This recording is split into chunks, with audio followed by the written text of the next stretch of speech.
All right, we got a Dodge truck here. Got some problems with the downshift. Customer brought it to me, said they put a new solenoid on it, put a new transducer. This is the transducer on this side over here. This is your governor pressure solenoid here. They put this governor pressure solenoid on there. After he got done, he had no more codes, but he still had the same problem. He still wasn't downshifting the low gear. It wanted to take off in a higher gear. So brought it to me. He said, not sure what's going on. He was thinking electrical, but without codes, we kind of ruled that electrical thing out. So here's what we come up with. As you can see, your solenoid is sticking down too far. Just as soon as we pulled the pan off, I could see that this solenoid was down further than it should be. So we went ahead, took the bolts out, and unhooked our plug into it. This is your governor pressure solenoid.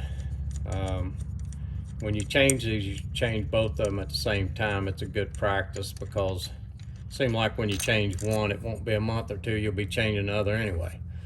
So when you pull this down out of here, and you'll notice that this is in the wrong slot.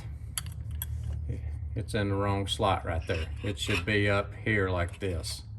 All he done was when he put it in, he put it in the wrong slot, and therefore this seal wasn't catching any pressure. If you're doing this yourself, what you'll want to look for in this, where these little filters are, make sure these little filters are really clean. I've had people bring them to me before. They've switched these out. Fluid be a little bit dirty to stop these filters back up. So that can also cause it to not want to downshift and not have a code. This truck didn't have a code because of only just because it was in the wrong location. So we're going to put it back in the right location. I'm going to put it back up in here where it goes.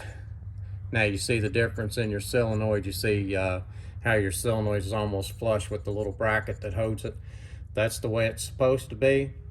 I hope this video helps you if you're having problems with these things not wanting to downshift. I have seen in some cases where the where your fuse would be blowed, the solenoid would be bad. It would heat up, blow your fuse. You change your solenoid, clear your codes,